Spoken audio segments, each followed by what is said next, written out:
Hare Krishna, Krishna Krishna, Hare Hare, Hare Rama, Rama Rama, Hare Hare, Hare Krishna,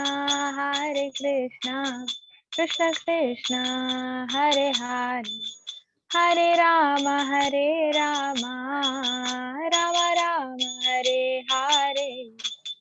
Hare Krishna, Krishna Krishna, Hare Hare, Hare Rama, Rama Rama, Hare Hare. Jai Shri Radhe Govinda, Radhe Govinda, Radhe Govinda. Jai Shri Radhe Govinda. Jai Shri Gauranitai, Gauranitai, Gauranitai. Jai Shri Gauranitai.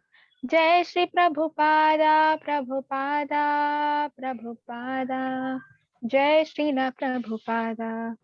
Hari Bol, Hare Krishna. Thank you. Hare Krishna. Thank you, Rakshita Mataji. It's such a pleasure to hear you sing. I enjoyed the Vaishnav Bhajan as well as the Kirtan. सर्वांना आवडलं का कीर्तन? तुम्ही unmute करून सांगू शकता. हो आवडलं कीर्तन. They all liked your Kirtan. Rakshita Hare Mataji. Krishna. Thanks a lot. Thank you so much. All glories to the Lord. Hari Bol. Yes, thank you. आता आपण 8वा अध्याय शिकणार आहोत. आज बघा किती पटपट दिवस गेले. आज 8वा अध्याय आहे. तर अध्याय सुरू करण्या अगोदर मी मंगलाचरण म्हणते आणि मग आपण चालू करूया. हरे कृष्णा. ओम अज्ञानतिमिरान्धस्य ज्ञानाञ्जन शलाकया चक्षुरुन्मीलितं येन तस्मै श्री गुरवे नमः. श्री चैतन्य मनोभीष्टं स्थापितं येन भूतले स्वयं रूप गदामह्यं ददाति स्वपदान्तिकं. नम ओं विष्णुपादाय कृष्ण पृष्ठाय भूतले श्रीमते भक्ति वेदांत स्वामी इति नामिने. नमस्ते सारस्वते देवे गौरवाणी प्रचारिणे निर्विशेष शून्यवादी पाश्चात देश तारिणे. हे कृष्णा करुणा सिंधु दीनबंधु जगतपते गोपेश गोपिका कांत राधा कांत नमोस्तुते. तप्त कांचन गौरांगी राधे वृंदावनेश्वरी वृषभानुसुते देवी प्रणमामि हरि प्रिये. जय श्री कृष्ण चैतन्य प्रभु नित्यानंद श्री अद्वैत गदाधर श्रीवासादि गौर भक्त वृंद. हरे कृष्णा कृष्ण कृष्ण हरे हरे हरे राम राम राम हरे हरे. सर्वांचं स्वागत आहे.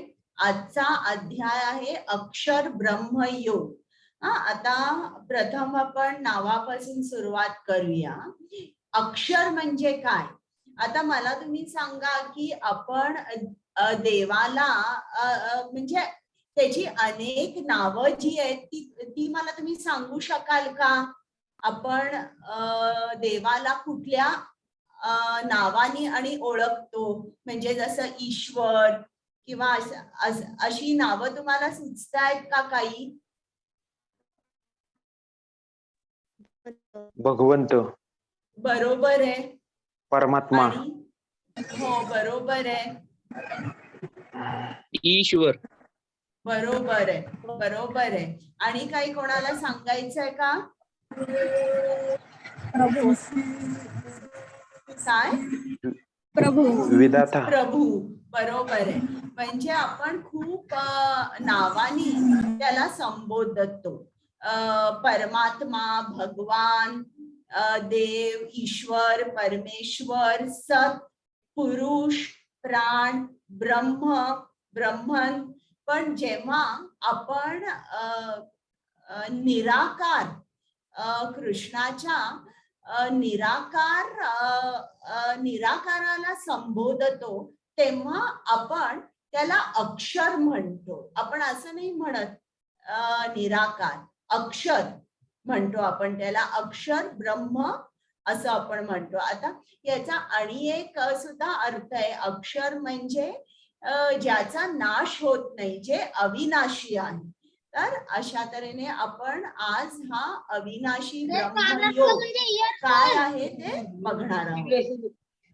मी सर्वांना म्यूट करते, जरा बॅकग्राऊंड मध्ये आवाज येतोय मला.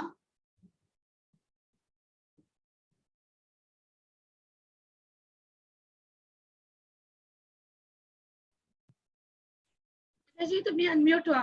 हो हो.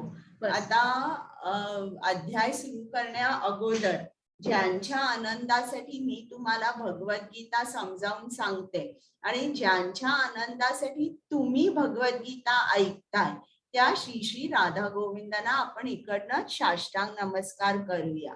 त्याचप्रमाणे कृपामूर्ती श्रील प्रभुपाद, ज्यांनी आपल्यासाठी भगवद्गीता सोप्या शब्दात लिहून ठेवली आणि त्यांच्यामुळे हा उपक्रम घडतोय, त्या श्रील प्रभुपादांचे आपण आशीर्वाद घेऊया. त्यांना साष्टांग नमस्कार करून आजचा अध्याय चालू करूया. आता पल्लवी माताजी आल्यात का? बरं, अजून आलेल्या नाही.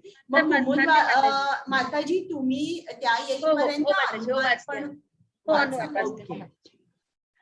अर्जुनाने विचारले, हे भगवंत, हे परमपुरुष, ब्रह्म म्हणजे काय, आत्मा म्हणजे काय, सकाम कर्म काय आहेत, हे भौतिक सृष्टी काय आहे आणि देवता कोण आहेत, कृपया मला हे समजावून सांगा. श्लोका 2. हे मधुसूदन, यज्ञाचा अधिपती कोण आहे आणि या देहामध्ये तो कसा निवास करतो आणि भक्तीमध्ये युक्त झालेले मृत्यू समय तुम्हाला कसे जाणू शकतात. हरे कृष्ण. आता एक छोटासा रिकॅप घेऊया. कालचा अध्याय आपण बघितला, तर कालच्या अध्यायात कृष्णाने काय सांगितलंय, मला कोण सांगेल कालच्या अध्यायाचं नाव काय होतं? मी तुम्हाला अनम्यूट करते, सांगा बरं. कालच्या अध्यायाचं नाव काय होतं? ज्ञान विज्ञानी. बरोबर. त्यात आपल्याला कृष्णाने काय सांगितलं, त्याच्याबद्दलचं ज्ञान आपल्याला दिलं. त्याच्या किती शक्त्या आहेत, त्याला कुठे कुठे आपल्याला बघता येईल हे त्यांनी सांगितलं. मग कृष्णाची शक्ती कशी आहे, जी माया शक्ती आहे ती अतिशय दुस्तर आहे आणि आपण तिच्याबरोबर लढा देऊ शकत नाही, आपण तिला ओलांडून जाऊ शकत नाही. मग त्याच्यानंतर कृष्णाने सांगितलं की काही भक्त आहेत ते मला शरण येत नाही. ते का शरण येत नाही हे पण कृष्णाने सांगितलं. आणि मग त्यांनी 4 भक्त आहेत की जे कृष्णाला शरण येतात, त्यांच्याबद्दलचं ज्ञान कृष्णाने आपल्याला दिलंय. आणि मग त्यांनी सांगितलंय की काही भक्त असे, काही माणसं अशी आहेत जे माझ्याकडे इनडायरेक्टली पोचतात, म्हणजे ते माझी आराधना न करता ते देव देवतांची आराधना करतात आणि अशा रीतीने मी त्यांची श्रद्धा त्या त्या देवतेमध्ये ठाम करतो आणि अशा तऱ्हेने ते माझी इनडायरेक्ट आराधना करत असतात. तर काल आपण हे बघितलं. आणि मग शेवटी कालचा जो अध्याय होता त्या अध्यायामध्ये 7.29 आणि मला वाटतं 7.30 आता कुमुद माताजी तुम्हाला हे 2 श्लोक वाचायचे. हरे कृष्णा. जरा मरण मोक्षाय माम आश्रित्य यतन्ति ये ते ब्रह्म तद्विदु कृत्स्नम् अध्यात्मं कर्म चाखिलम्. श्लोक नंबर 7.30. साधि भूतादि दैवं माम साधि यज्ञं च ये विदुः प्रयाण कालेऽपि च माम ते विदुर्युक्त चेतसः. हरे कृष्णा. आता जेव्हा हा 7वा अध्याय संपला तेव्हा कृष्णाने जरा पल्लवी मोठे माताजी मोठे आलेले आहेत. शब्द आल्यात का त्यांनी पण मोठे मोठे रेंज शब्द वापरले आणि अर्जुनाला त्याचा अर्थ समजला नाही. आणि अर्जुन कसा आहे बघा, आपल्यासारखा आहे, खूप ज्ञानी, खूप पुस्तकं उघडलेली आणि खूप वाचन केलेला असा नाहीये. तो गृहस्थ आहे आणि आपली ड्युटी करतो.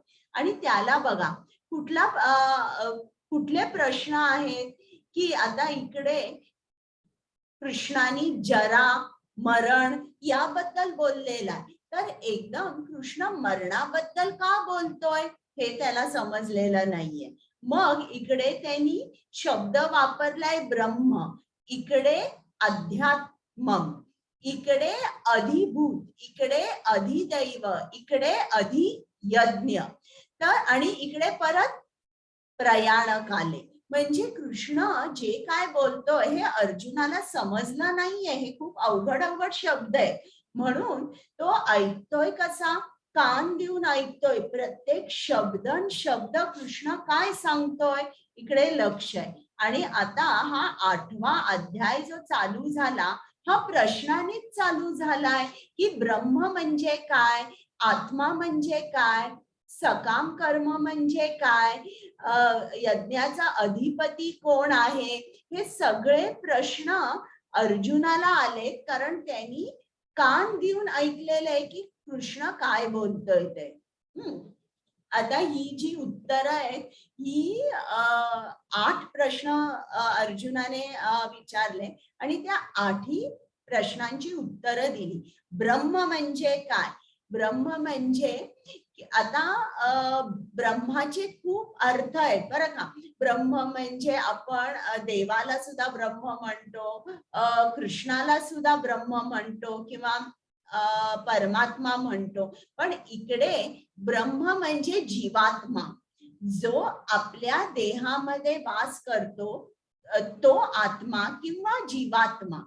हा जो जीवात्मा आहे याला ब्रह्म म्हटलेलं आहे. आणि हा ब्रह्म जो आहे कृष्णाने काय सांगितलंय की जो जीवात्मा अविनाशी आहे त्याला ब्रह्म म्हटलेलं आहे. बघा, आत्मा खरा कसा आहे, खरं म्हटलं तर त्याचं स्वरूप ब्रह्मस्वरूपच आहे. पण रजोगुण, तमोगुण आणि सत्वगुणामध्ये बद्ध झाल्यामुळे आपण त्याला बद्ध आत्मा किंवा जीवात्मा म्हणतो. पण खरं त्याचं स्वरूप ब्रह्मस्वरूप आहे. मग दुसरा प्रश्न, अध्यात्म म्हणजे काय. अध्यात्म म्हणजे काय, जीवाचा नित्य स्वभाव, म्हणजे आत्म्याचा सुद्धा एक स्वभाव आहे, त्याची सुद्धा एक ऍक्टिव्हिटी आहे. तर ती ऍक्टिव्हिटी म्हणजे काय की कृष्णाच्या सदैव सेवेमध्ये व्यस्त राहणे.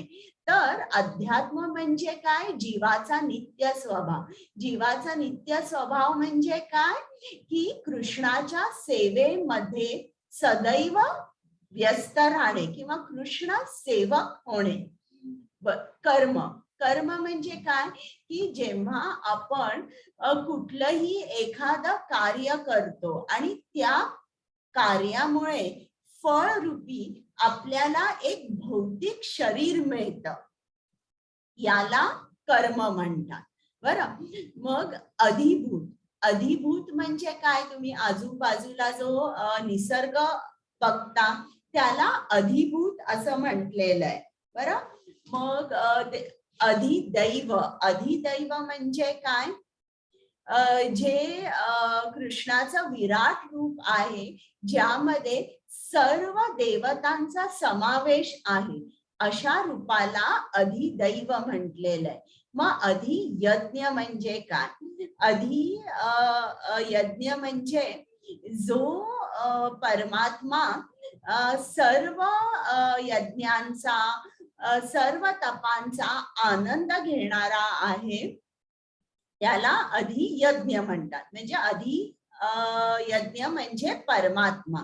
अधियज्ञ कुठे राहतो? तो सर्वांच्या हृदयात वास करतो. मृत्यूच्या वेळी कृष्णाचे स्मरण कसे करावे? आयुष्यभर स्मरणाचा सराव करावा. आता परत आपण हे डिटेल मध्ये ऐकूया. हरे कृष्ण माताजी. श्री भगवान म्हणाले, अविनाशी दिव्य जीवाला ब्रह्म म्हटले जाते आणि त्याच्या नित्य स्वभावाला अध्यात्म असे म्हणतात. जीवांच्या प्राकृतिक देहाच्या उत्पत्तीस कारणीभूत असणाऱ्या कार्यांना कर्म किंवा सकाम कर्म असे म्हणतात. हरे कृष्ण माताजी. आता हे मी सांगितलंय तुम्हाला, नित्य स्वभाव म्हणजे लक्षात ठेवा की आपण कृष्णाचे सेवक असतो. हा आत्म्याचा नित्य स्वभाव आहे आणि आपण आता तो विसरलेले आहोत, कारण आपण 3 गुणांनी बद्ध आहोत. हरे कृष्ण. हरे कृष्ण माताजी.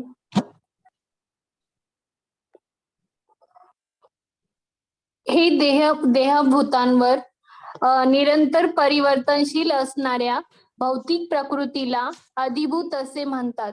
चंद्र सूर्यासारख्या देवदेवतांचा समावेश असणाऱ्या परमेश्वराच्या विराट रूपाला अधिदैव असे म्हणतात. आणि प्रत्येक देहधारी जीवामध्ये परमात्मा रूपाने मी पुरुषोत्तम भगवान वास करतो आणि मलाच अधियज्ञ म्हणतात, म्हणजेच यज्ञांचा अधिष्ठाता असे म्हटले जाते. हरे कृष्ण. बरं, तुम्ही पुढचं वाचलं का? हे नाही वाचलं? अविनाशी दिव्य जीवाला ब्रह्म म्हटले जाते, त्याच्या नित्य स्वभावाला अध्यात्म असे म्हणतात. जीवांच्या प्राकृत देहाच्या उत्पत्तीस कारणीभूत असणाऱ्या कार्यांना कर्म किंवा सकाम कर्म म्हणतात. आता कर्म काय आहे आपण बघूया.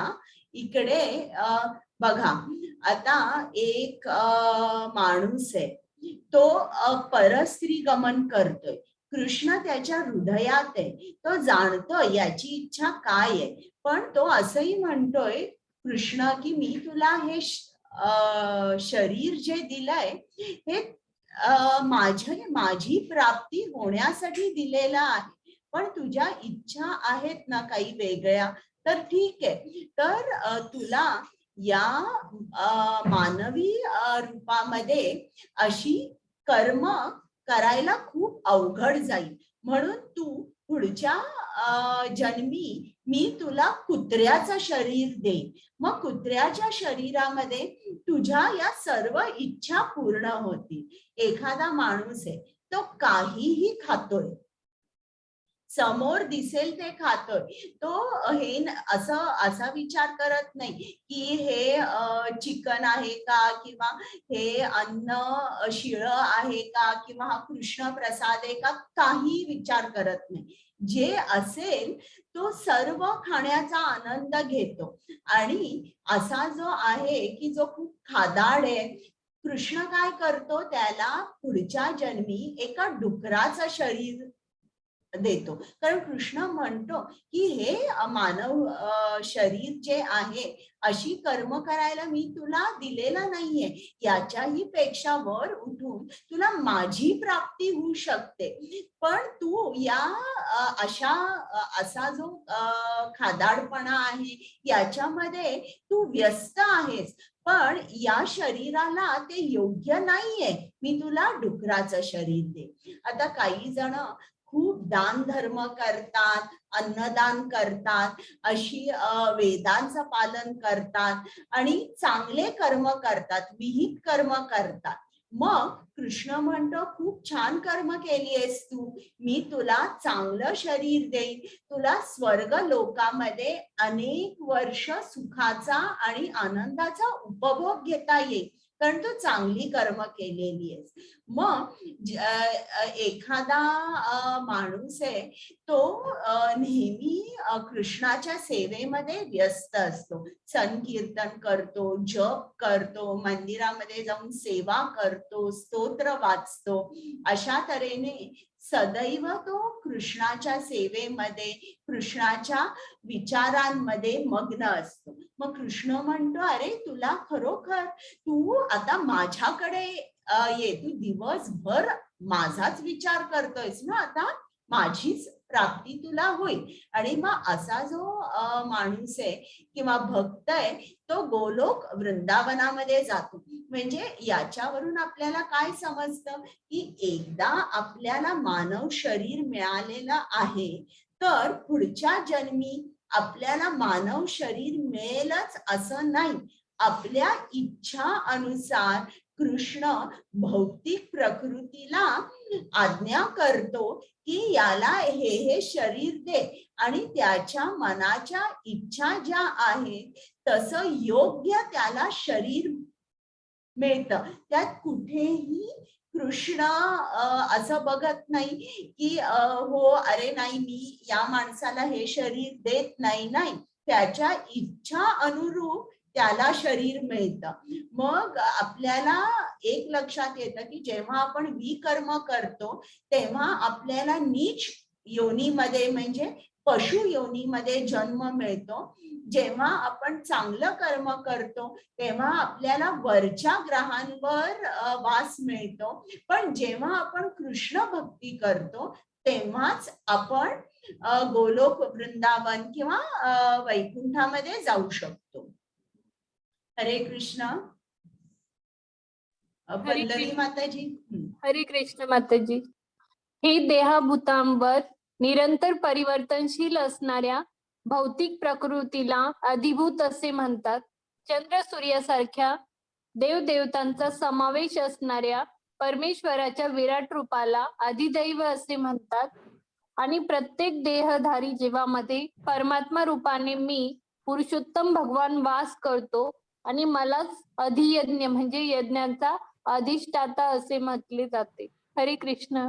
आता अधिभूत म्हणजे काय? तुम्ही आजूबाजूला तुम्ही जे काही नेचर बघता, जो निसर्ग बघता त्याला अधिभूत म्हटलेलं आहे. आणि हा कसा आहे? निरंतर परिवर्तनशील आहे. म्हणजे बघा इकडे त्यांनी एक उदाहरण दाखवलं, एक अळी आहे. मग त्या अळीचं रूपांतर एका कुकून मध्ये होतं आणि याच्यातून मग फुलपाखरू बाहेर पडतं. म्हणजे अळी ही किती वेगळी दिसते आणि फुलपाखरू किती वेगळं दिसतं. तर अशा तऱ्हेने ही भौतिक प्रकृती आहे निरंतर परिवर्तनशील असते. बघा आज आपण जी हवा सुद्धा आहे, आज हवा इकडे मी दिल्लीमध्ये तर एकदम ढगाळ आहे. सकाळी केवढं उकडत होतं आणि 2 दिवसापूर्वी मी इकडे आले तर जोरदार पाऊस होता. अशी हवा सुद्धा एक सारखी बदलत असते. तर आता हे जेव्हा आपण 11व्या अध्यायामध्ये कृष्णाचं विराट रूप बघणार आहोत, त्या विराट रूपामध्ये सगळ्या देवदेवतांचा समावेश आहे, म्हणून त्याला अधिदैव असे म्हटले जाते. आणि देहधारी जीवामध्ये म्हणजे आपल्या सर्वांमध्ये कृष्ण परमात्मा रूपाने वास करत आहे आणि त्याला आपण अधियज्ञ असे म्हणतो.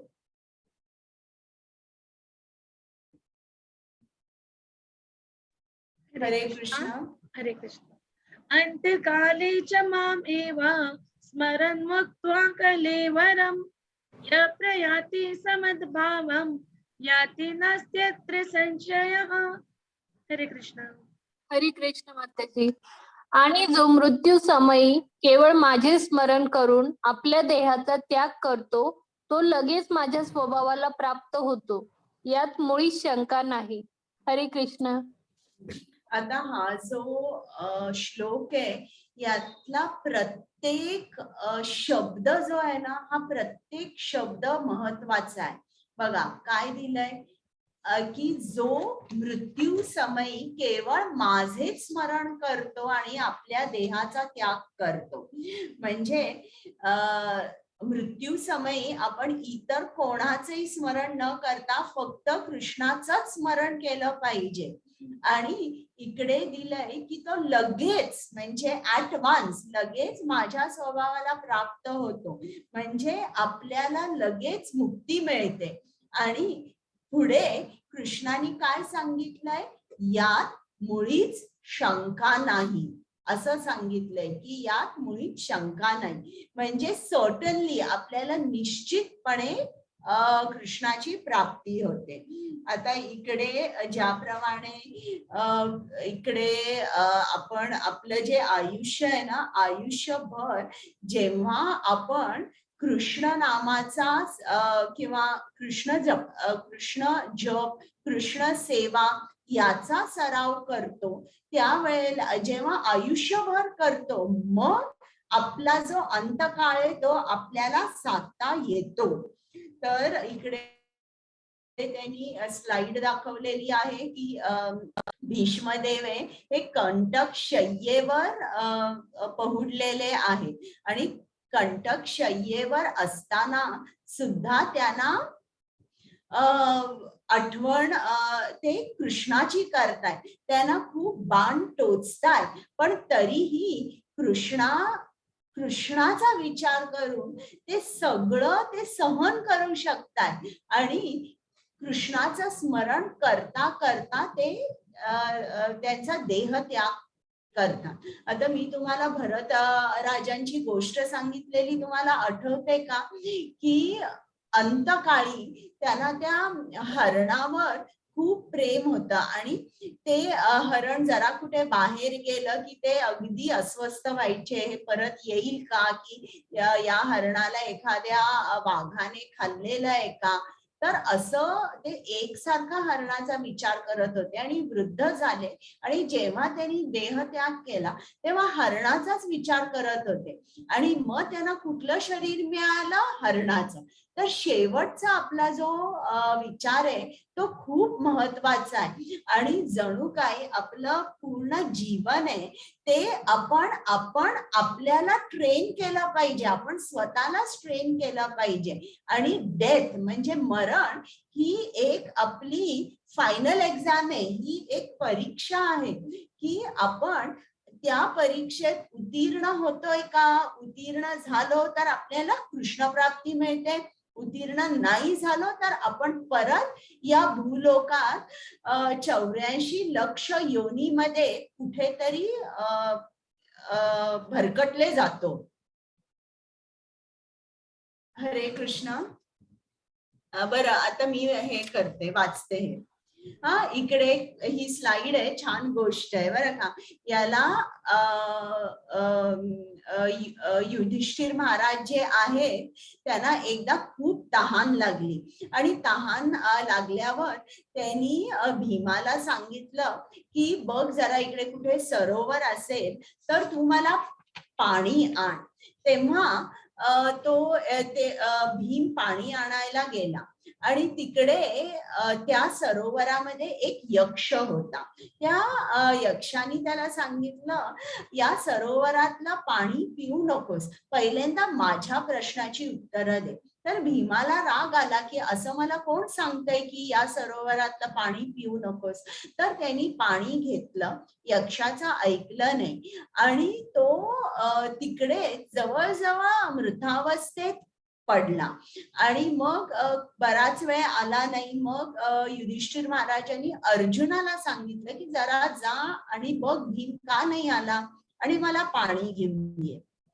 म्हणून अर्जुन गेला आणि अर्जुन जेव्हा तिकडे गेला तेव्हा यक्षाने त्याला तेच सांगितलं की तू इकडचं पाणी पिऊ नकोस, तू पहिल्यांदा माझ्या प्रश्नांची उत्तरं दे. तर अर्जुनालाही राग आला, कोण मला सांगतंय की इकडचं पाणी घेऊ नकोस म्हणून. त्यांनी सुद्धा पाणी घेतलं आणि त्याला तहान लागली होती म्हणून त्यांनीही पाणी ते घेतलं पहिल्यांदा आणि तोही जवळजवळ मृतावस्थेत पडला. आणि मग नकुल गेला आणि सहदेव गेला आणि दोघांची तीच अवस्था झाली. बराच वेळ जेव्हा कोणीच ही भावंड आली नाही तेव्हा युधिष्ठिर महाराज तिकडे गेले आणि तिकडे एक यक्ष होता आणि त्यांनी पण पाणी घ्यायला ते खाली वाकले तेव्हा यक्ष म्हणाला, जरा थांब, पहिल्यांदा माझ्या प्रश्नांची उत्तरं दे, नाहीतर बाजूला तिकडे बघ तुझे भाऊ मृतावस्थेत पडलेले आहेत. तर युधिष्ठिर महाराजांनी बघितलं आणि त्याला खूप वाईट वाटलं. मग या यक्षाने त्याला म्हटलं, तू जर माझ्या प्रश्नांची बरोबर उत्तरं दिलीस तरच मी यांना जीवनदान देईन. मग त्यांनी प्रश्न विचारला. तो प्रश्न काय होता आता ऐका. अहनी अहनी भूतानी गच्छन्ति हायमालयं शेषस्तवरमिच्छन्ति किम आश्चर्यम अतः परम. की या जगामध्ये सर्वात आश्चर्यचकित होणारी कोणती गोष्ट आहे, तर आता आपण ऐकूया ती गोष्ट काय आहे. पल्लवी माताजी. हरे कृष्ण मातेजी. शेकडो आणि हजारो जीव प्रत्येक क्षणी मृत्यूला भेटतात, परंतु एक मूर्ख प्राणी तरीही स्वतःला मृत समजतो आणि मृत्यूची तयारी करत नाही. ही जगातील सर्वात अद्भुत गोष्ट आहे. म्हणजे सर्वात आश्चर्यचकित होणारी गोष्ट कोणती आहे, तर ती ऐका.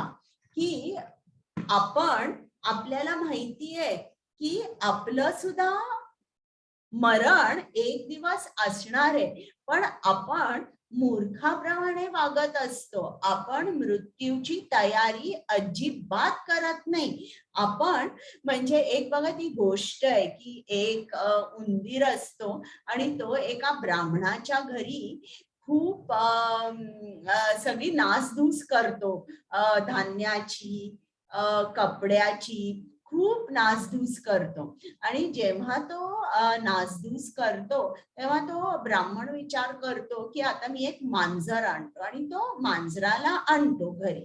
आणि हा उंदीर बघतो की हे मांजर आलेलं आहे. मग तो उंदीर काय विचार करतो, आता मी रात्री बाहेर कसा पडू बिळाच्या, हे मांजर मला खाऊन टाकेल.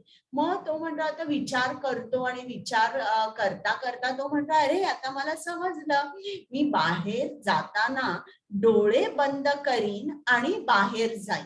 मग आता डोळे बंद करून जर हा बाहेर गेला तर तो त्याच्या मरणाला आमंत्रण देतोय ना, तो तिकडे समोरच मांजर असेल.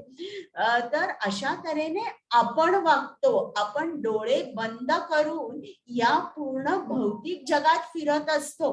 कोणी जर आपल्याला जरी सांगायला गेलं, अहो तुम्ही जरा कृष्णाचा जप करा, तुम्ही कृष्ण सेवा करा, रोज तुम्ही मंदिरात जा, हे केल्याने तुम्हाला कृष्ण प्राप्ती होईल, नाहीतर इकडे याच तुम्हाला भौतिक जगात यावं लागेल, असं म्हटलं तर लोक म्हणतात, असं कोणी सांगितलंय, असं कुठे लिहिलंय, ही सर्व एक दंतकथा आहे, यात काहीही सत्य नाही. जेव्हा लोक अशी म्हणतात की मला हे जे जीवन आहे, मरण मला एन्जॉय करायचंय, माझ्या मनाप्रमाणेच वागायचंय, अशा माणसांपासून खूप दूर राहा. ऍटलिस्ट मनाने तरी तुम्ही खूप दूर राहा. त्यांच्या बरोबर इतकं असोसिएट करू नका किंवा इतका त्यांचा संग करू नका, कारण या माणसांची जी श्रद्धा आहे ना, ती एकदम म्हणजे जवळजवळ त्यांना श्रद्धा नाहीच आहे. शास्त्रात काय लिहिलेलं आहे त्यांनी ऐकलेलं नाही आणि त्यांनी वाचण्याची सुद्धा इच्छा नाही. म्हणजे हा जो उंदीर आहे, जो डोळे बंद करून बाहेर येतो, असे डोळे बंद करून ते फिरत आहे, इंद्रिय तृप्ती किंवा इंद्रियांच्या विषयांमध्ये ते रमलेले आहेत. तर आपण तरी हे असं करता कामा नाही. आणि असं जर तुम्हाला कोणी म्हटलं की हे जे या ज्या गोष्टी आहेत, हे जे भगवद्गीता आहे किंवा हे कोणी बघितलंय हे खरं आहे का, किंवा भागवतम खरं आहे का, तर तुम्ही त्यांना सांगा की हे जे तुम्ही त्यांना सांगा तिसरा अध्याय तिसरा स्कंद 31वा अध्याय याच्यामध्ये त्यांनी, आज मी तुम्हाला त्याच्यावरच स्लाइड दाखवणार आहे, तर तुम्ही प्लीज क्लास लीव करू नका जेव्हा 8 होतील तेव्हा. तर त्या स्लाइड मध्ये म्हणजे तिसरा स्कंद 31वा अध्यायामध्ये सगळं सांगितलंय. लहान बाळाची वाढ अगदी डे 1 पासून कशी होते. तुम्ही जर त्याच्यावर तुमचा विश्वास नसेल तर ते पुस्तक घेऊन भागवतम घेऊन एका डॉक्टर कडे जा आणि डॉक्टरांना विचारा की हे बरोबर आहे का. ते म्हणतील एकदम परफेक्ट आहे. त्यावेळेला स्कॅन्स नव्हते, अल्ट्रासोनोग्राफी नव्हती, एक्सरे नव्हते, तरी आपल्या ऋषीमुनींनी हे सगळं व्यवस्थित मांडलेलं आहे. मग हे जर खरं असेल तर मग इतर जे आपल्याला ज्ञान मिळतंय किंवा आपल्याला जे कृष्ण सांगतोय हे का खरं नसेल, हे सुद्धा खरं आहे.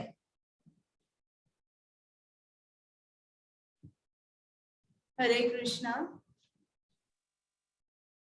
हरे कृष्णा.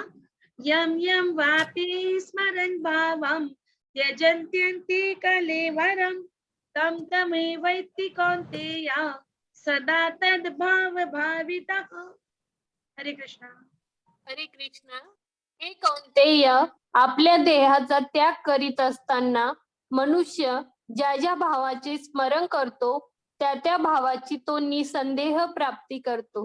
हरे कृष्ण. बघा आता इकडे कृष्ण तीच गोष्ट आपल्याला परत परत सांगतोय आणि परत परत तो काय आपल्याला सांगतोय, निसंदेह त्या त्या भावाची तो प्राप्ती करतो. इकडे परत हा शब्द कृष्णाने वापरलेला आहे. आणि इकडे बघा 8.5 मध्ये सुद्धा त्यांनी सांगितलंय की यात मुळीच शंका नाही. म्हणजे कृष्ण एकसारखा आपल्याला सांगतोय की निसंदेह तुम्ही ज्या ज्या भावाचा विचार करता त्याचीच तुम्हाला प्राप्ती होईल. हे भरत महाराज वृद्ध काळी त्याग करताना, देहत्याग करताना त्यांना हरणाची काळजी होती, म्हणून पुढचा जन्म त्यांना हरणाचा मिळाला. ही गोष्ट मी तुम्हाला सांगितलेली आहे, आठवते ना?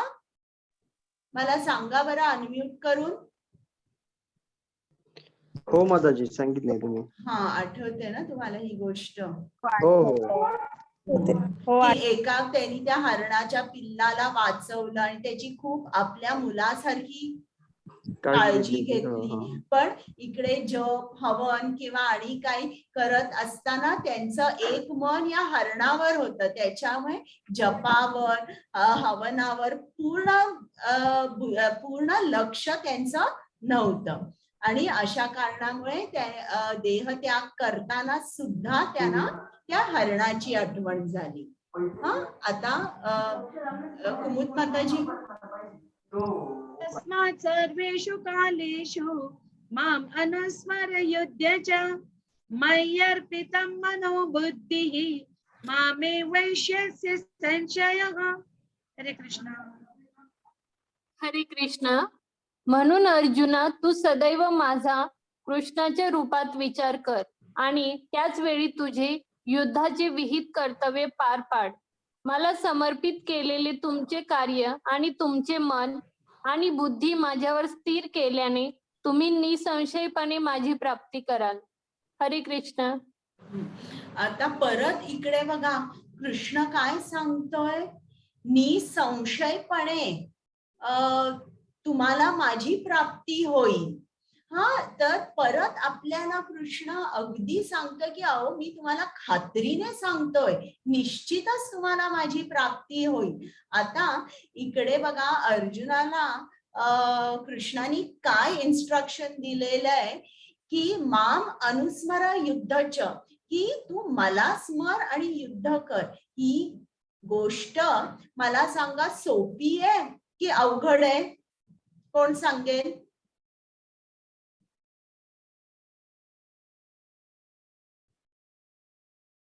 कोण सांगेल मला ही गोष्ट सोपी आहे की अवघड आहे? अनम्यूट करा. प्रयत्न माम केल्याने सोपं होऊन शकतं माताजी. बरोबर आहे. पण आत्ताच्या परिस्थितीमध्ये कृष्ण काय सांगतोय त्याला? माम अनुस्मर युद्धच. मला इतरांकडून उत्तर पाहिजे. तुम्हाला काय वाटतंय? आपण ऍट अ टाइम दोघं नाही करू शकत माताजी. म्हणजे आपलं काम बरोबर. पण आणि सायमल्टेनियसली तो कृष्णाचा बरोबर. विचार. घनश्याम प्रभूजी बोला. आणि आणि कोणालाच बोलायचं नाहीये. अवघड आहे हा? माताजी, काय अवघड आहे माताजी. अवघड आहे? माम अनुस्मर युद्धच.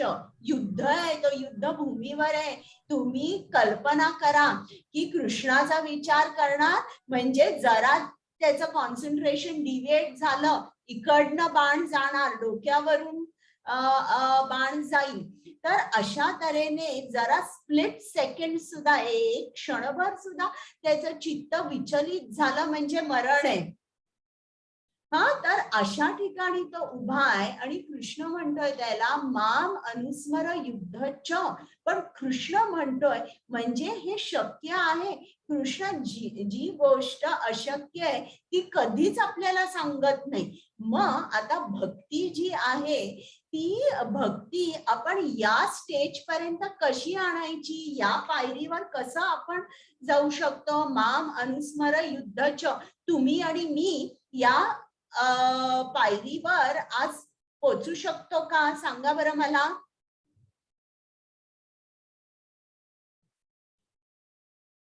बोला, पोहोचू शकतो की नाही?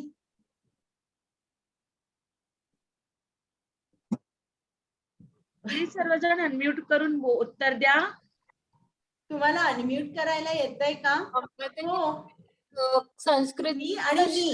रिपीट करून क्वेश्चन विचारला ना, त्यामुळे ते कन्फ्युज झाले असतील. तुम्ही संस्कृत. बरं, आपण या लेवलला पोहोचू शकतो का अर्जुनाच्या माम अनुस्मर युद्धच्या? आपल्याला युद्ध नाही करायचंय. आपलं कर्तव्य करता करता आपल्याला त्याचं स्मरण करायचंय. पण आजच आपण पोहोचू शकतो का? सांगा. नाही माताजी. बरोबर नाही. मग भक्तीच्या 9 पायऱ्या आहेत, नवविधा भक्ती. आपण एक एक पायरी हळूहळू चढायची आहे. मग त्या पायऱ्या कोणत्या? पहिली श्रद्धा. श्रद्धानंतर आपण साधू संग करायचा. साधू संग नंतर भजन क्रिया करायची. जसं जसं आपण भजन करतो, संकीर्तन करतो, जप करतो, मग काय होतं? आपल्या हृदया मध्ये जे षड्रिपू आहेत किंवा जे अनर्थ आहेत ते निघून जातात. या पायरीला म्हणतात अनर्थ निवृत्ती. अनर्थ निवृत्ती झाल्यानंतर आपली निष्ठा होते. निष्ठा म्हणजे काय? आपली जी श्रद्धा आहे ती अधिक दृढ होते. मग श्रद्धा दृढ झाल्यानंतर आपल्याला रुची येते. तुम्ही ऐकलंय का?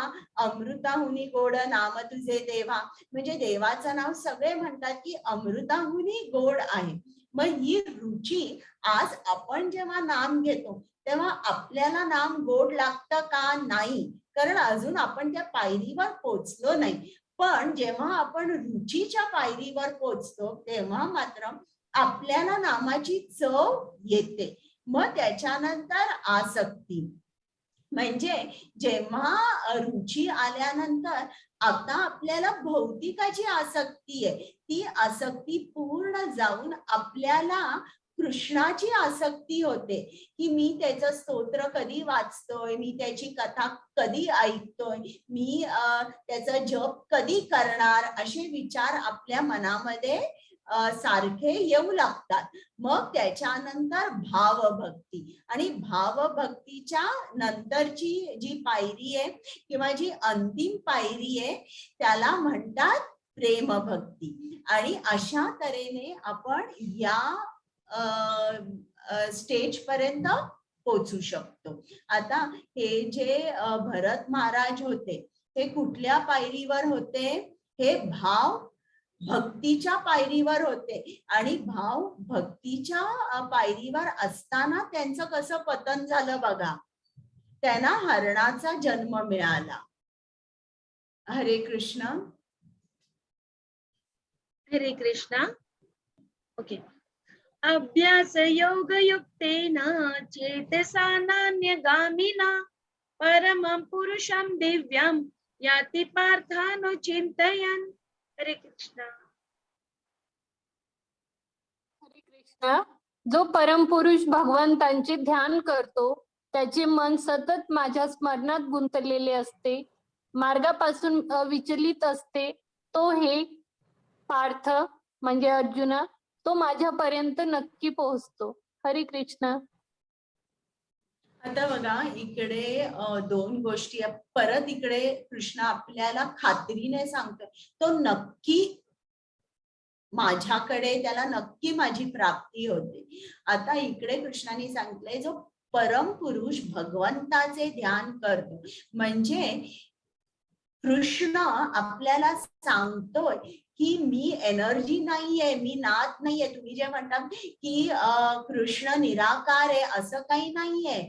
जो परम पुरुष भगवंताचे ध्यान करतो म्हणजे कृष्ण सांगतोय की मी परम पुरुष आहे, त्याचं पण रूप आपल्यासारखं आहे पण ते दिव्य आहे आणि जो सतत माझ्या स्मरणात गुंतलेला आहे. सतत म्हणजे काय, असं नाही की मी सकाळी उठलो आणि किंवा सकाळी उठले मी जप केला, आता एकदम रात्री मला आठवण झाली कृष्णाची. नाही, आपण सतत कृष्णाचं स्मरण ठेवलं पाहिजे. सकाळी जप केला पाहिजे, मग जे काय आपण नाश्ता करतो आपण कृष्णासाठी केला पाहिजे, मग जे काय आपण काम करतो ते पण आपण कृष्णासाठी केलं पाहिजे.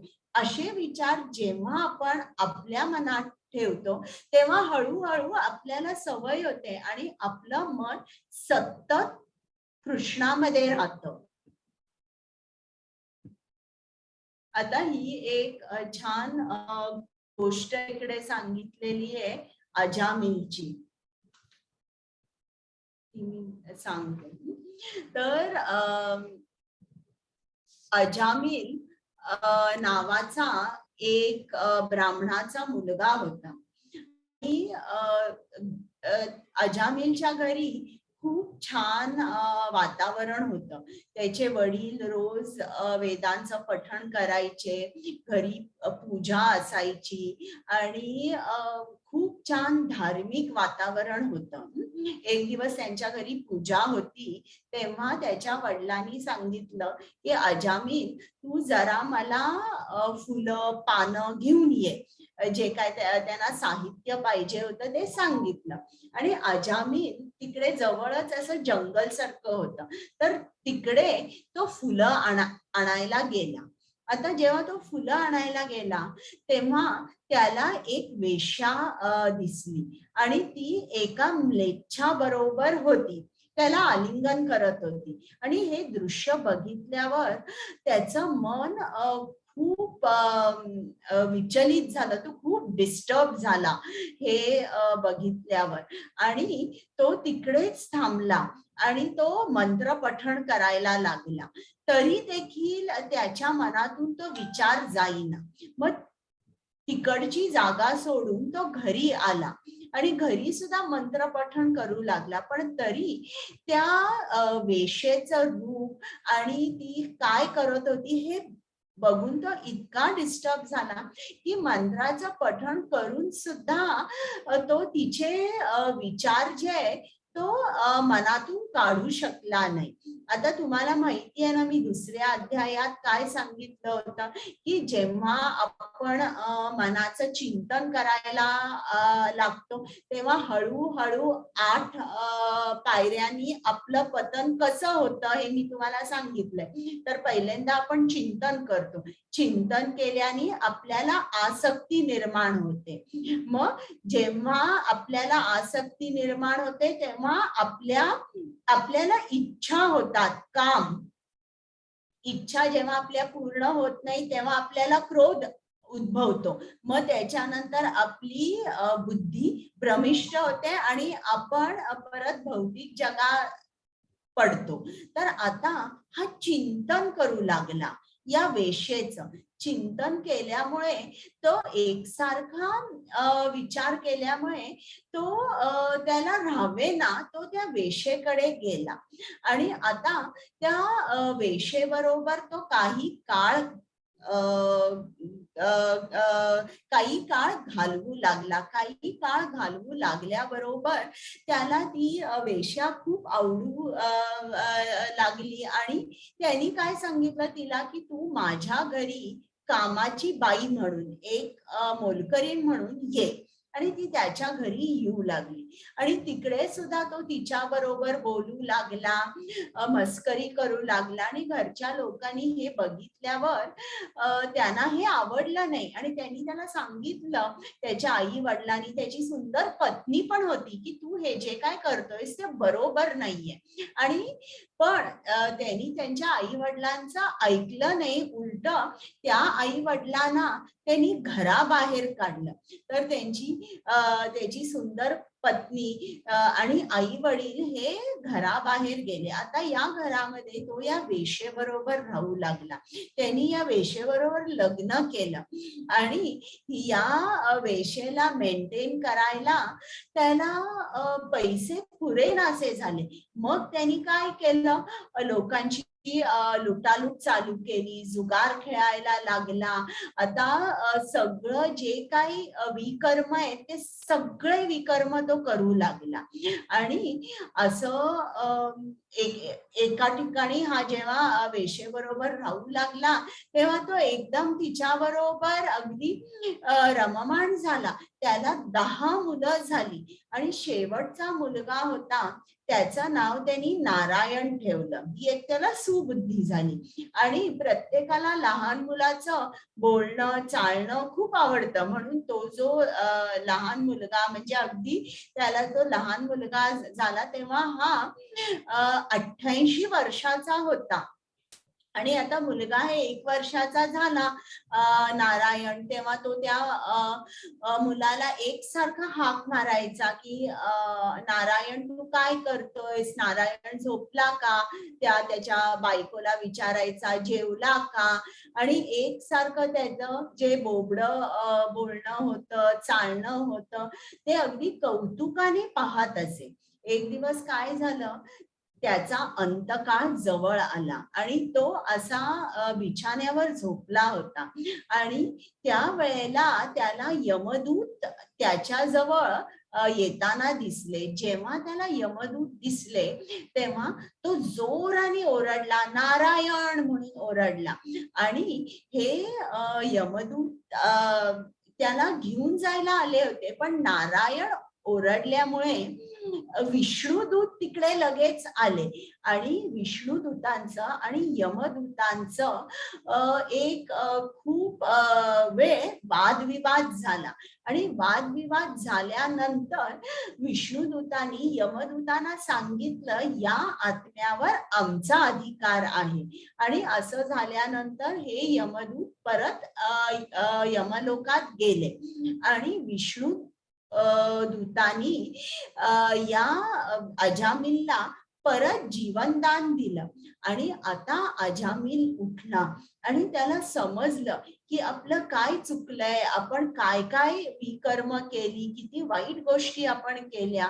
म्हणून हा अजामिल उठला. आता त्यांनी त्याच्या बायकोकडे सुद्धा बघितलं नाही, मुलांकडे सुद्धा बघितलं नाही, थेट तो काशीला गेला. आणि काशीला त्यांनी नारायणाचं नाव घेतलं, त्यांनी जप केला, ध्यान केलं आणि त्याला पश्चाताप झाला होता. आणि 12 वर्ष पूर्ण त्यांनी नारायणाची भक्ती केली. आणि मग जेव्हा अंतकाळ आला तेव्हा त्याला विष्णुदूत घ्यायला आले. तेव्हा त्यांनी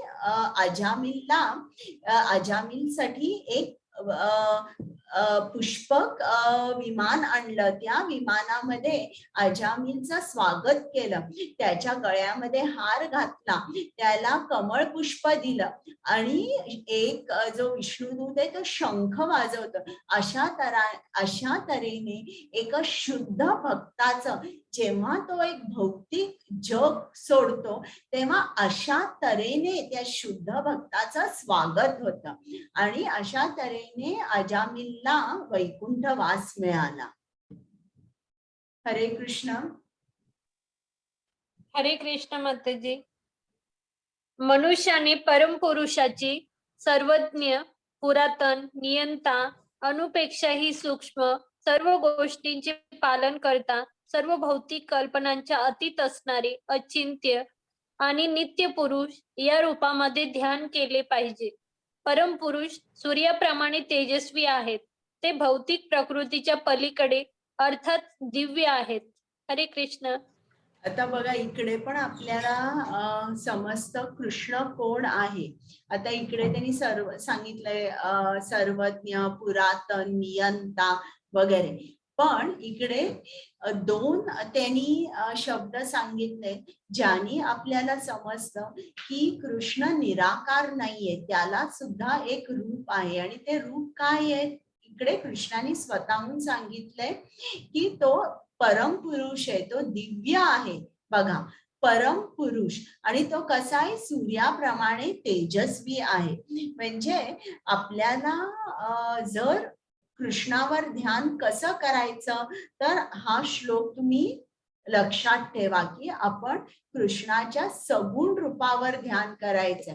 म्हणजे ज्याला 2 हात आहेत, 2 पाय आहे, ज्याच्या हातात बासरी आहे आणि ज्याच्या डोक्यावर मोरपीस आहे, अशा सगुण रूपाचं आपण ध्यान करायचंय. आता इकडे बघा, इकडे सुद्धा जर तुम्ही बघितले तर तुम्हाला ब्रह्मदेव ध्यानामध्ये स्थित आहे इकडे. पण ब्रह्मदेव हे महाविष्णूवर ध्यान करत असतात सदैव.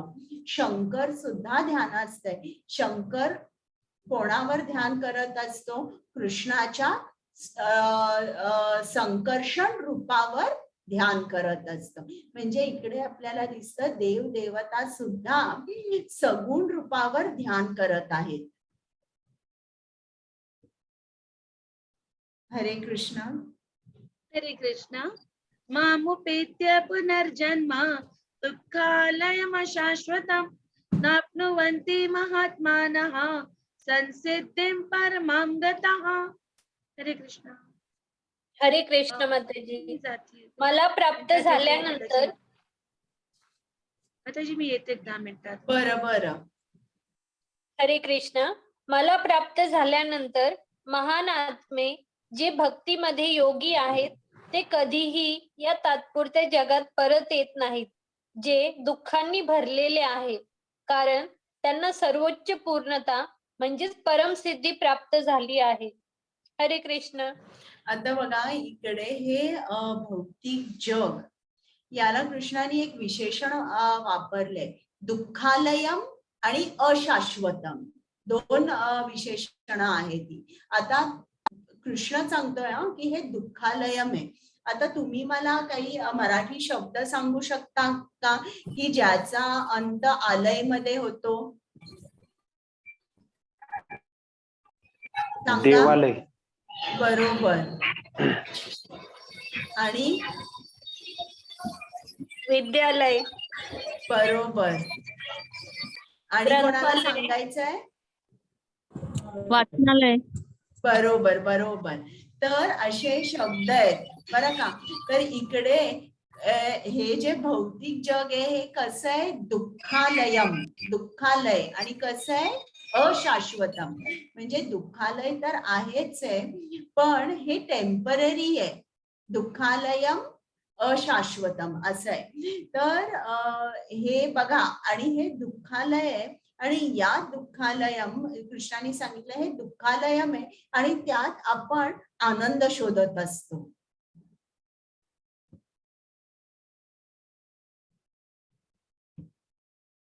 हरे कृष्ण. पल्लवी माताजी.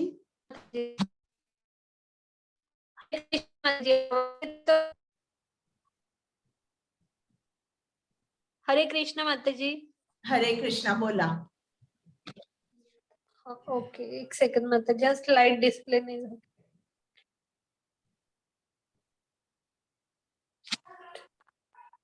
येस. भौतिक जगातील सर्वोच्च ग्रहापासून खालपर्यंत सर्व दुःखाची ठिकाणे आहेत, जिथे वारंवार जन्म आणि मृत्यू होतो. परंतु हे कुंतीच्या पुत्रा, जो माझ्या निवासस्थानी पोहोचतो तो पुन्हा जन्म घेत नाही. हरे कृष्ण. म्हणजे इकडे परत कृष्ण आपल्याला परत एकदा सांगतो की असं समजू नका की ही जी पृथ्वी आहे हीच दुःखालयम अशाश्वतम आहे.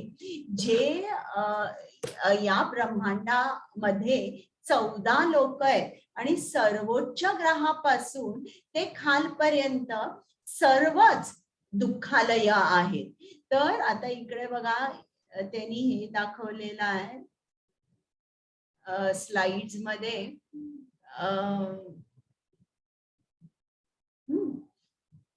नरकात काय आहे, फक्त वेदना आहे. पृथ्वीवर काय आहे, युद्ध. आणि स्वर्गामध्ये सुद्धा एकसारखं युद्ध चालू आहे सूर आणि असुर यांचं. हरे कृष्ण.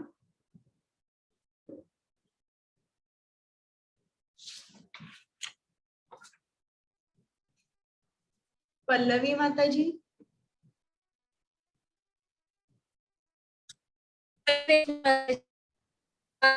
नुसार ब्रह्मदेवाचा एक दिवसाचा कालावधी म्हणजे 1000 युगे एकत्र केली जातात आणि त्याच रात्रीचा कालावधी देखील असाच आहे. जेव्हा ब्रह्मदेवाचा एक दिवस प्रकट होतो तेव्हा ही जीवसृष्टी अस्तित्वात येते आणि ब्रह्मदेवाच्या रात्रीच्या आगमनाने ते सर्व नष्ट होतात. पुन्हा पुन्हा तो दिवस येतो आणि हा प्राणी यजमान सक्रिय असतो आणि हे पार्थ पुन्हा रात्र पडते आणि ते असहाय्यपणे विरघळतात. हरे कृष्ण माताजी.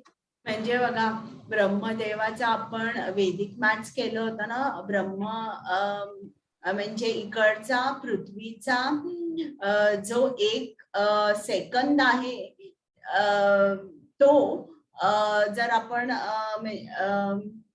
किती ब्रह्मदेवाचा 1,00,000 वर्ष, पृथ्वीची 1,00,000 वर्ष म्हणजे ब्रह्मदेवाचा 1 सेकंद, एक क्षण. म्हणजे असं आपण ते बघितलं होतं.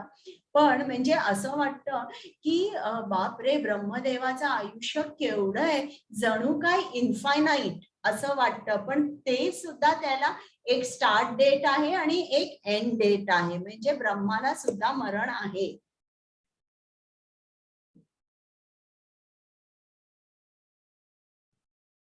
हरे कृष्ण.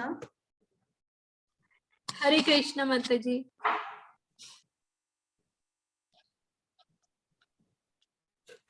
याहून अन्य एक अव्यक्त प्रकृती आहे, जी या व्यक्त आणि अव्यक्त जड पदार्थांच्याही पलीकडे आणि सनातन आहे. ती परा आणि अविनाशी आहे. संपूर्ण जगताचा जरी प्रलय झाला तरी ती प्रकृती नष्ट होत नाही. हरे कृष्ण. म्हणजे आता इकडे बघा हा वैकुंठ लोक दाखवलेला आहे आणि या वैकुंठ लोक जो आहे आपल्याला कृष्ण काय सांगतोय, त्यांनी आता आपल्याला भौतिक जगाबद्दल ब्रह्मांडाबद्दल माहिती दिली की हे दुःखालयम अशाश्वतम आहे आणि हे याचा सारखा नाश होत असतो आणि हे प्रकट होत असतं. पण याहुनी पलीकडे कृष्ण सांगतो की एक अव्यक्त प्रकृती आहे आणि ही सनातन आहे, ही शाश्वत आहे. याचा नाश आणि प्रकट होणे असं कधीच होत नाही. आणि इकडे हा वैकुंठ लोक दाखवलेला आहे आणि त्यात नारायण आहे. आणि इकडचे जे वैकुंठ वासी आहेत हे सर्वजण नारायणाच्या सेवेमध्ये व्यस्त आहेत. आणि ही जी प्रकृती आहे, जरी या भौतिक प्रकृतीचा नाश झाला तरी पण, किंवा प्रलय जेव्हा होतो तेव्हा भौतिक जी ब्रह्मांड आहे त्या ब्रह्मांडाचा नाश होतो. पण ही जी आध्यात्मिक हे जे जग आहे किंवा ही जी अव्यक्त प्रकृती आहे तिचा नाश कधीच होत नाही. आता इकडे हा गोलोक चार्ट आहे. इकडे त्यांनी दाखवलेला आहे की आपली जॉग्राफिकल पोझिशन जी आहे ती कुठे आहे. आता इकडे बघा, तुम्ही झूम करून तुमच्या स्क्रीनवर बघू शकता. आता हा एक ब्रह्मांड आहे बरं का. इकडे तुम्हाला महाविष्णू दिसतात. महाविष्णूचा श्वास उश्वास असून अनेक ब्रह्मांड तयार होत आहेत. हे तुम्हाला सोनेरी गोळे दिसत आहेत ना, तसाच एक झूम केलेला आहे आणि तो हा ब्रह्मांड आहे ज्यामध्ये आपण आहोत. तर महाविष्णू या ब्रह्मांडामध्ये जेव्हा येतात, जेव्हा विस्तार करतात, तेव्हा त्यांना गर्भोदक्षाय विष्णू असं म्हटलं जातं. आता हे आपलं ब्रह्मांड झालं. आपल्यावर आध्यात्मिक जग असतं. तुम्हाला त्याच्या बाजूला जो प्रकाश दिसतोय त्याला पराव्योम किंवा ब्रह्मज्योती असं म्हटलं जातं. आणि या ब्रह्मज्योतीमध्ये वैकुंठ लोक, गोलोक, वृंदावन ही आध्यात्मिक जग इकडे स्थित असतं या ब्रह्मज्योतीमध्ये. या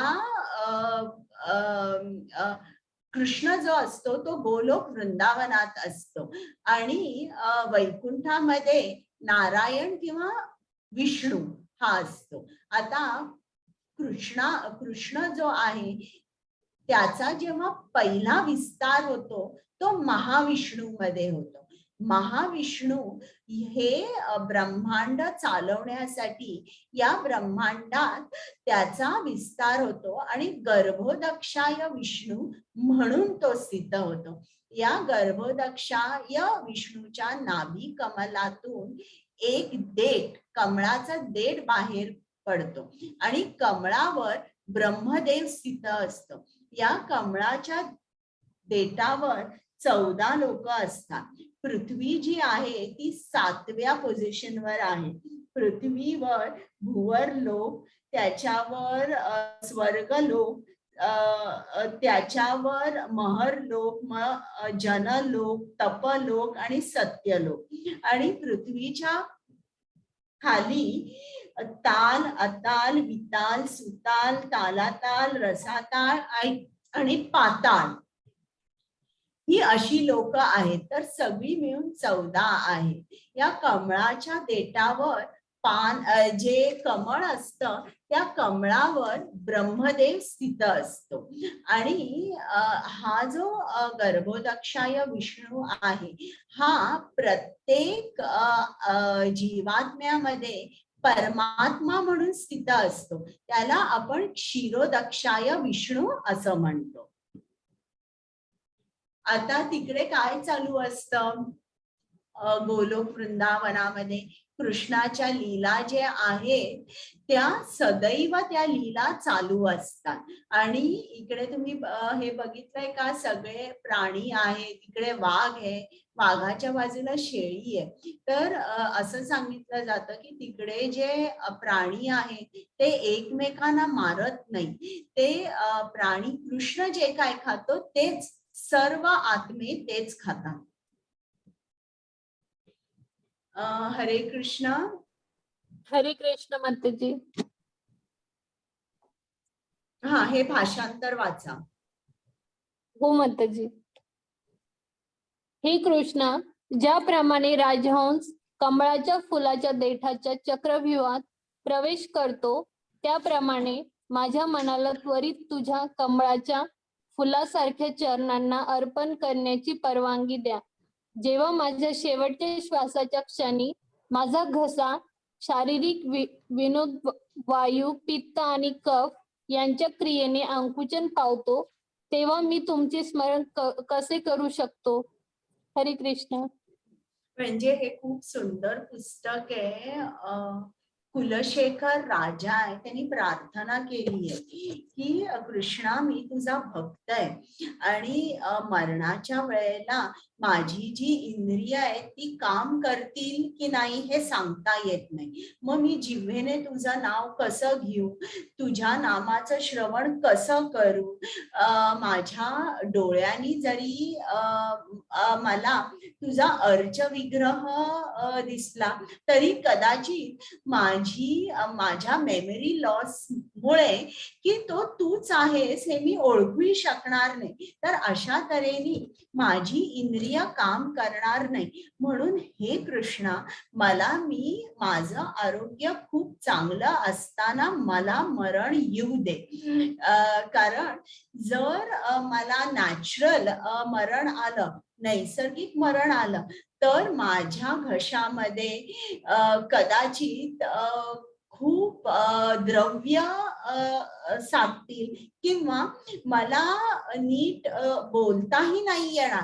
तर मला नैसर्गिक मरण देऊ नकोस, पण मी जेव्हा पूर्ण स्वस्थ आहे, माझं आरोग्य चांगलं आहे, तेव्हा तू मला मरण दे.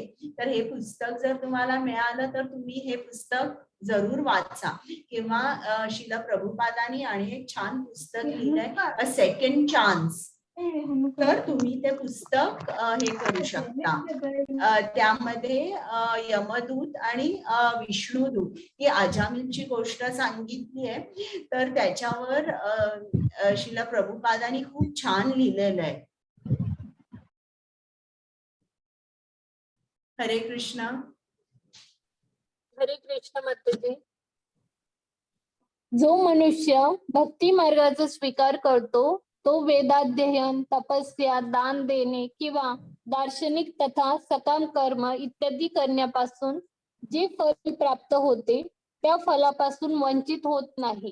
केवळ भक्तिपूर्ण सेवा केल्याने त्याला हे सर्व प्राप्त होते आणि अखेरीस त्याला परम शाश्वत धामाची प्राप्ती होते. हरे कृष्ण. हरे कृष्ण माताजी. मी हा, श्लोक म्हणते. हो. माताजी. वेदेषु यज्ञेषु तपस्सु चैव दानेषु यत् पुण्यफलं प्रदिष्टम् अत्येति तत्सर्वम् इदं विदित्वा योगी परम स्थानम उपैति चाद्यम्. हरे कृष्ण. आता इतका वेळ कृष्ण अर्जुनाला सांगतोय की तू माझं स्मरण कर आणि तुझं कर्तव्य कर. तू माझं सतत स्मरण कर, तू माझंच ध्यान कर.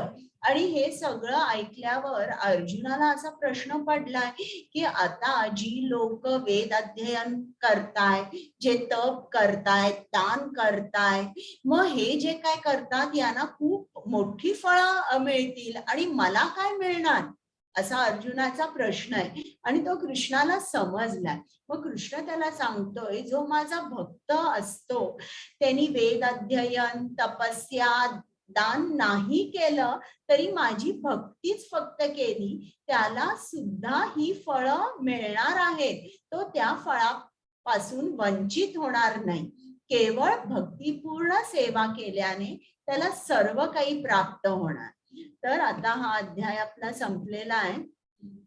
तर आज आपण काय बघितलं, अर्जुनाने 8 प्रश्न विचारले की ब्रह्म म्हणजे काय, अध्यात्म म्हणजे काय, अधियज्ञ म्हणजे काय, अधिदैव म्हणजे काय, आणि हे प्रयाणकाले आपण कुठला विचार केला पाहिजे. मग कृष्णाने सांगितलंय की मृत्यू समयी तुला माझेच स्मरण केले पाहिजे. मग योग मिश्र भक्तीद्वारे कृष्णाचे स्मरण, या स्लाइड्स आपण नाही घेतल्या. मग शुद्ध भक्तीने जेव्हा आपण कृष्णाचं स्मरण करतो तेव्हा आपल्याला कृष्णाची प्राप्ती होते. मग आपण कृष्णाचं स्मरण का करायचं? कारण हे जे जग आहे हे दुःखालयम अशाश्वतम आहे आणि कृष्ण सांगतो त्याच्या आध्यात्मिक जगाबद्दल सुद्धा त्यांनी आपल्याला माहिती दिली. मग आपण बघितलं भौतिक जग आणि आध्यात्मिक जग, काय फरक आहे दोन्हीमध्ये. आणि मग शुद्ध भक्ती आपण बघितली की शुद्ध भक्तीने आपल्याला सर्व काही प्राप्त होऊ शकतं. आता तुमचे काही प्रश्न आहेत का? माताजी नारायण आणि विष्णूच्या रूपाविषयी तुम्ही सांगणार होता. रेकॉर्डिंग स्टॉप करा.